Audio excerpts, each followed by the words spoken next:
Hi once again and welcome to this week's Realty Talk show. Well, over the last 3 weeks, Scott Aggett from Hello Haus has helped us to discover how to find, how to analyse and negotiate the best property purchase. Well, now it's time to get down to business. And Scott does that by taking a broad brush approach to help us negotiate the entire journey. Scott joins Bushy in just a moment. Hey, if this is your first time with us, welcome. You're going to find us on all podcast players and through the Southern Cross Oz Stereo Network. If you like the show, please make sure you hit that subscribe button. Help us to continue to bring you the best guests every week. You can join the conversation too anytime on Facebook at the Property Hub Collective. We'll be back in just a moment as Bushy kicks off this week's show. Property deductions can save you thousands of dollars each year. To make sure you maximise deductions, you need to work with the most experienced quantity surveyor in the country. BMT Tax Depreciation is the leading specialist in the industry. They've completed over 700,000 tax deduction schedules for residential investment and commercial properties Australia-wide. BMT guarantee to find double your fee in the first full financial year deductions. Call BMT on 1300 728 726 today for an obligation-free quote. Realty Talk and your host, Bushy Martin. Do you know how to navigate the sales process from offer to settlement and secure your dream property with confidence? And do you understand the role of your bank, conveyancer and real estate agent in the contract and funding process and understand your rights for the pre-settlement inspection and property handover? Well, that's exactly what we're going to share with you today. In the last 3 parts of our special Buyer Ready series, Hello Haus have helped you to find, analyse and negotiate the best property for you. And in our final concluding 4th session, expert negotiator and Hello Haus co-founder Scott Aggett joins me again to focus on the meat and potatoes of property transactions. So welcome back, Scott. G'day, Bushy. Thanks for having me. Scott, this is what a lot of people perceive as the boring part of the process, but I know it's a very important part of the process. So let's start with what you define in your Buyer Ready course as how ownership works. Yeah, well, you need to understand, Bushy, how you're going to set the contract up. So are you buying it in your self-managed super fund, for example? Are you buying it in a trust?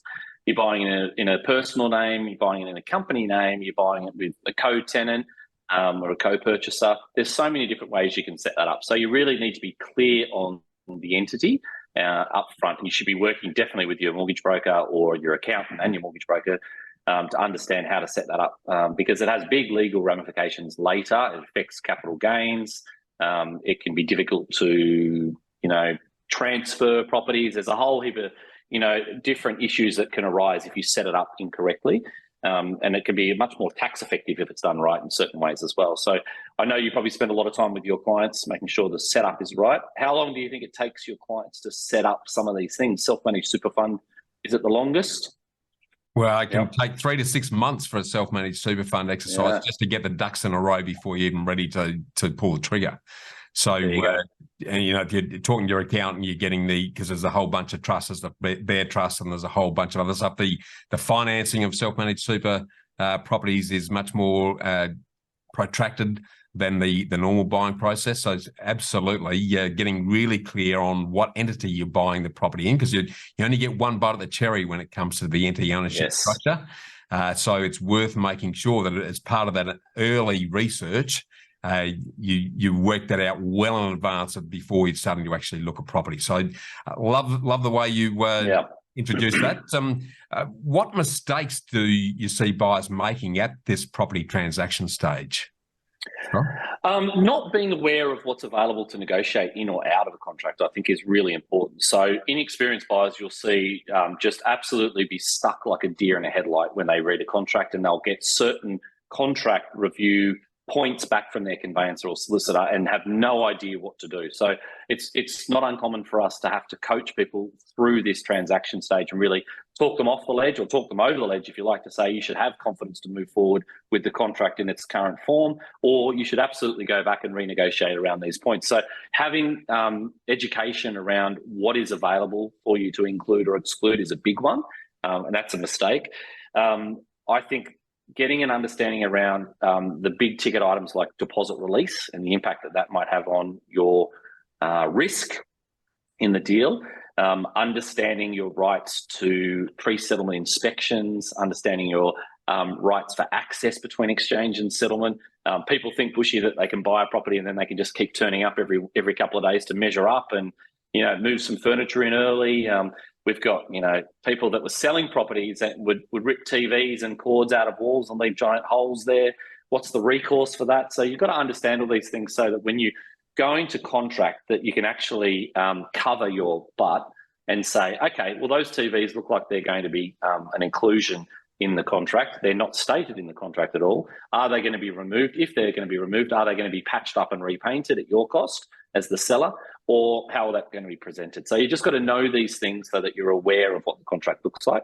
The other big one that we come across is things left behind. So it's not uncommon for us to buy, often in regional properties as well, or acreage and things. And you know, you inherit a shed that's falling down, you inherit an old tractor that's broken, and car parts, and tons of old timber that's you know, riddled with white ants and snakes. All these things that should have been dealt with by the seller, but because there was no obligation in the contract for them to do anything about it, they just packed their bags and left it all behind there. And of course, you inherit that mess. So yeah, there's a lot to be wary of when you're about to sign a contract, and you should make sure it's all triple checked by your conveyancer or solicitor. And by state to state, there's big variations on these things as well. So you know, if you are buying interstate as an investor, for example, or you're buying your principal place of residence in a different state, it's employing someone that's licensed to act in those states, understands the intimate details of those contracts, and can protect you. Beautifully said. Now, in our previous session on negotiation, you touched on some of the minutiae in contracts that people can focus on unnecessarily and end up either losing the opportunity. So in context of what we're now talking about, what are in your experience, some of the things that are worth focusing on and some of those that aren't that important in relation to contract terms, etc.? Yeah, well, I mean, a conveyancer or solicitor will tell you how important these things are, and sometimes they want to get across to you that they're really earning their money, or they're trying to earn more money by creating more negotiation points where they've got to liaise with the alternate side's conveyancer or solicitor. So you've got to be careful about that. Like, we'd sometimes enter into a contract negotiation with a buyer when I was an agent, and the buyer's solicitor couldn't help themselves. There's a laundry list of contract changes, all of which are just tiny little dots and crosses here and there, and it's like, this is just, you know, picking a fight just for fight's sake, and you don't need that. And we could just really negotiate around these things and keep it much cleaner and simpler. The other thing I'd be conscious of is you talk about the small things. So it's things like penalty interest. You know, it seems small, but if you don't settle on time, I had a contract review today. The penalty interest was 18%. Normally it's 8%. So, you know, if you're paying 18% interest on the funds that are overdue because you settle 5 days later or 10 days later because the bank messed things up at CommBank or ANZ, that's a lot of money, right, that you could have otherwise negotiated it around. So you either reduce that right down to 4% or 8%, or you take your solicitor's advice. So there's lots of little nuances like that in the contract that I think you need to be aware of and take their lead. But be cautious of the solicitor or conveyancer that can find 50 points that they want to renegotiate around, because I think that is just a money dig opportunity on their behalf. No, and it puts their whole contract at risk for things that probably aren't that important at the end of the day, need to be considered, obviously. And again, I want to stress that neither you or I are solicitors or conveyancers, so the comments we're making are based on our general experience, and we're not advising you on these particular aspects. But when we, I guess I've seen a similar exercise, Scott, when it comes to building inspection reports, where to the uneducated, anything that's put in that building inspection report can be taken as a major issue and as a reason to either walk away or try and slice dollars off the contract, when in reality some of those things are pretty minor and don't really give the leverage a buyer needs to try and negotiate. What's your read of that? Yeah, building and pest is really interesting. So one of the things that will come up a lot as well is, should I trust the building and pest that the agent has supplied? And at the end of the day, it's been outsourced to an independent third party who's taking that legal risk to give you the advice. So I think, yes, you can, but if you can organise your own one and you know who the building inspectors are, or you've had a recommendation to use them, then that might be a good situation if time permits. But it's a really interesting point around the building pests because they're full of disclaimers.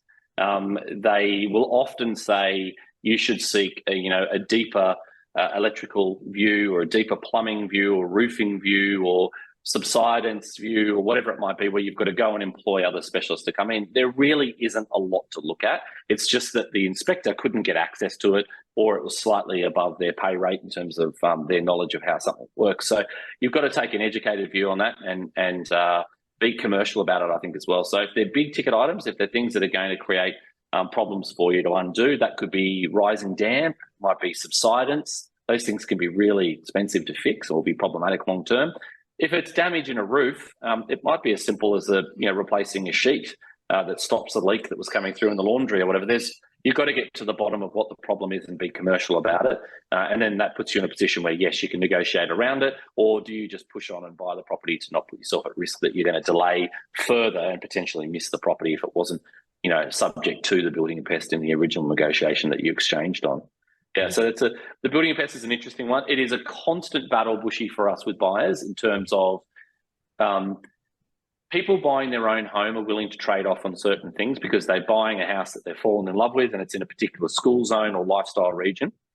Those same problems for an investor, they'll walk away from because they don't want the headache of, rising damp or a problem that flaking paint or gutters that are rusted or something like that. It's very interesting to see the dynamics at play between an investor and a home buyer. I've seen a lot of people walk away from deals where they should have bought the home because they were inexperienced and didn't know what they were looking for and were put off by a building and pest report that I thought was fine.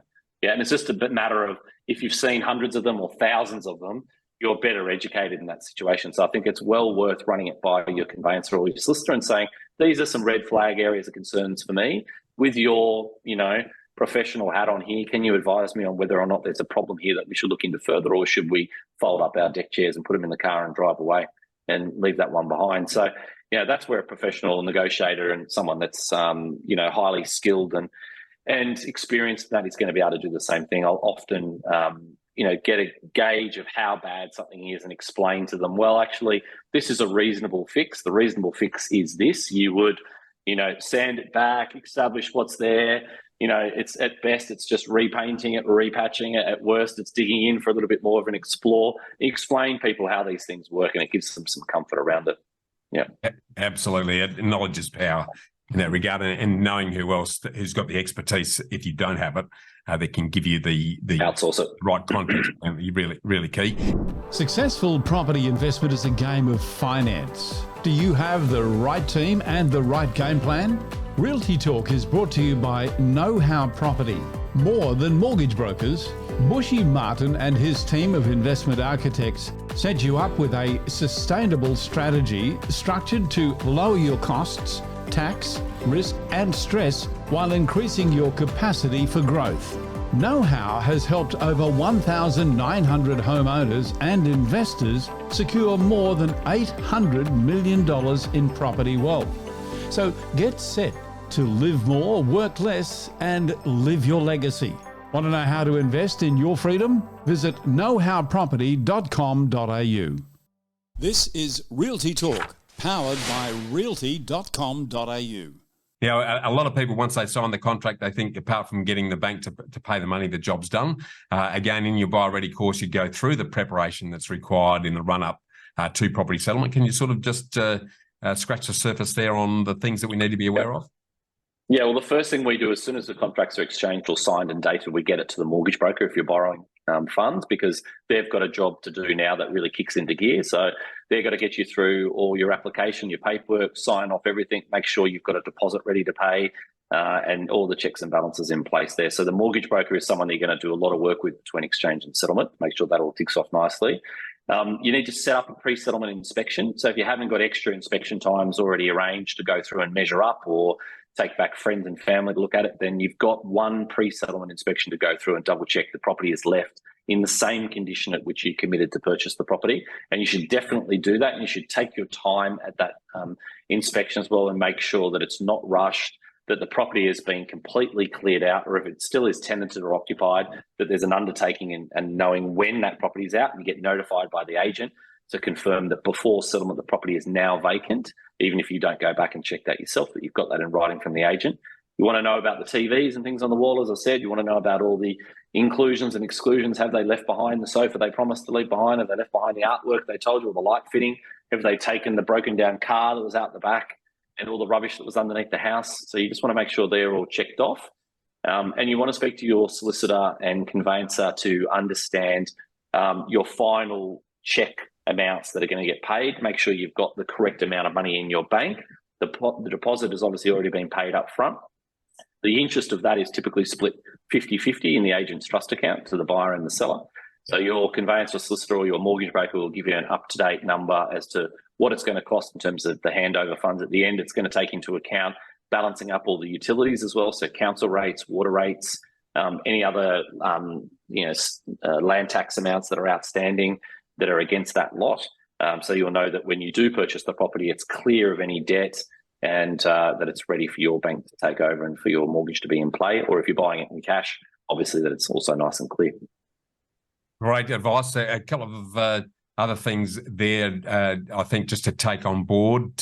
We, from the finance broking business, we generally suggest that purchasers put an extra $500 over and above what the conveyancer suggests needs to be in their trust account pre-settlement, because you've only got to have an adjustment to a loan account that exceeds it by 20 cents as much, and that can hold up the process. Yeah. So we often suggest a little bit of a buffer in there, and then the conveyancer will just, any surplus left over will send it straight back to your account.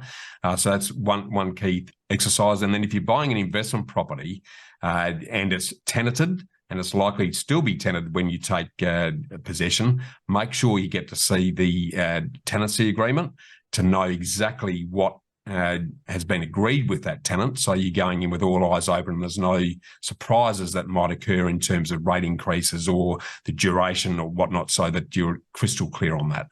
So again, that's a really good one, actually. Yeah, it should be in the contract initially, I think, in terms of the lease documents, but you definitely want to see the inspection reports, photos and things, and how well the ledger as well, in terms of have the tenants been good payers previously. And that is actually something that we often like to do before we even make an offer. We want to make sure that the tenancy is tickety-boo and it's all nice and clean. And we've had issues with this stuff before. Like, for example, we just bought a property for an investor in Gladstone in Queensland, and the owner, the seller, engaged the property manager on her behalf to renew the tenant's lease for 6 months at the same price they were paying, when the selling agent had told us that the lease was ending in November when we were settling, and that we could put the rent up by $40 a week, which was about 12%. So we were locked into a situation where, without any authority, the property managers leased it for an owner that's no longer going to own the property. And the tenants were locked into a new lease, which was not able to be undone. So as a professional negotiator, I had to negotiate the whole thing again. So I went back and said, well, this isn't settling until you shortfall the difference that we're out in rent. So we had $40 a week for 6 months. The owner actually put that money into the settlement funds, so that we had to come up with whatever it was, $2,600 less, or whatever it was from memory. And we covered that. But otherwise, we would have been stuck with a lease in place at $40 a week less. So you've got to be really careful with these things and make sure it's all nice and tight before you settle on it and commit to owning it. 100%. I mean, you and I both know that, you know, I've just seen too many people who make an offer and the property is going to be leased beyond the settlement date. And they just take it as read what the agents told them in relation to how much the rent is, etc. Actually see the whites of the eyes in relation to the details of those agreements. And as you well said, look at the rental repayment history and everything else that's associated with it before you're 100% committed and the settlement goes through. Beautifully said. Absolutely. I guess the final thing that we haven't touched on is property insurance. So I'd love your thoughts on that one. Well, you have to be insured between exchange and settlement. So we have to put that in place. And you can ask your conveyancer or solicitor for advice around that, or possibly even your mortgage broker. Who do you go to, Bushy? Do you advise your clients on the property insurance, or would you rather go through their conveyancer? Yeah, it varies from the finance perspective. The only thing that we are red hot on is for investors to make sure they get specialised landlord insurance, because sadly, the landlord insurance policies offered by most of the general insurers just aren't worth the paper they're written on, and give their investors very little protection when there's an issue, because it's not a matter of if, it's just a matter of when it comes to investing in property. So we'd certainly make pretty strong suggestions on that. But coming back to what we talked about in the due diligence stage of one of our previous episodes, what we are noticing in that capacity is that a lot of the specialist landlord insurers now are actually cancelling policies and not offering new policies in areas that have flood or bushfire risk. So yes, again, for anyone buying a home or an investment property, it's really important now to do that homework well and truly in advance to make sure you're not in a situation where you can't physically insure the property and are therefore take. That's a really good spot actually to raise that, because that's actually happened to us recently in Bundaberg, where we were looking in certain suburbs and we had honed in on those for investors for particular reasons. And then at one point we had no problems getting insurance, and within a week, with obviously no one going to tell us there's going to be a change, it was uninsurable in those suburbs. So we very quickly backed off looking in those locations, and it's all to do with certain flood ratings and the rest of it. And we of course do huge due diligence on the flood or fire, but they were just blocking out postcodes. Absolutely. So houses within those areas were at risk of not being able to get adequately insured. So yeah, it's a really good thing to check up front for landlords. And I think a growing challenge in that regard, given the climate change exercise and the fact that a lot of insurers have got research way beyond what you and I could put our hands on. So well worth making that an early part of the checking process as far as that goes. So look, again, we could talk about this for hours. Scotty, I want to thank you for all of these insights, and thanks again for all of your generous time throughout this very special Buyer Ready series. For those who've really resonated with all of your words of wisdom and want to learn more by doing your in-depth Buyer Ready course, please, I encourage everyone to reach out to Scott and his team by clicking on the hellohaus.co. That's HELLOHAUS, the German form of house, hellohaus.co, that you'll see in the show notes, where you'll get access to 44 micro lessons and over 3 hours of Scott's unique expert content. And for others who've taken all of this on board and still don't feel like they have the time and skill, or it's just too overwhelming and stressful, how else can Hello Haus help them, Scott? Well, you can reach out for analysis and negotiation help and for pre and off market strategies. So we work with clients nationwide at any price range. So yeah, you can find us across all the social medias, or even me on LinkedIn if they want to reach out directly. Unfortunately for me, sometimes, Bushy, my phone number is very easy to find online. No rest for you then, Scott. No rest for me. Now, before we go, if anyone's got any further questions or comments on this vital Buyer Ready subject, make sure you join us on the Property Hub Collective Facebook community by clicking on the link in the show notes, where you can openly share your thoughts safely and gain the wisdom and shared experience from other like-minded property players and industry leaders without fear or favour. So thanks again, Scott, and let's keep the buyer conversation going. Thanks, Bushy. Have a good day. Hi, just before we go back to the show, I want to spend a few seconds and tell you about a book that was sent to me that's now become my go-to reference when I'm looking for inspiration about property investment.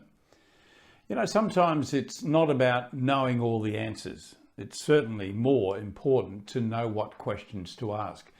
This book by Rusty is called The Property Wealth Blueprint. And it's one that you don't read just once and then put it away. It stays out as a reference. It's a book that you go back to time and time again, as I do, because it's packed with personal experience and with great examples of how to get property investment right. It's very frank, it's to the point. And as you can see here, I've needed to bookmark several points, and I can tell you that it's a constant companion on my desk here. The remarkable thing is that it's absolutely free on Rasty's website, getrare.com.au. Get Rare. It's a gateway to a richer life. The website there for you again, getrare, rare.com.au. So get this book, get it for yourself. Realty Talk exclusive to the Property Hub. Well, this has been a journey over the last 4 weeks to look at every aspect of getting buyer ready. Over the last 4 weeks, Bushy's guest has been Scott Aggett from Hello Haus, and we thank him sincerely for his tremendous contribution. We'll be back again next week, so watch out for us in your inbox and make sure that you don't miss a single episode of Realty Talk or Bushy's Get Invested podcast delivered to you each week by subscribing to the Property Hub now on your favourite podcast player or wherever you're listening to or watching this show. Also, join the conversation anytime on Facebook at the Property Hub Collective. Thanks to our supporters and content partners, realty.com.au, BMT, Tax Depreciation, Know How Property Finance, Get Rare Property and Depiro Marketing. I'm Kevin Turner, and on behalf of Bushy and the Property Hub team, we look forward to seeing you again next week.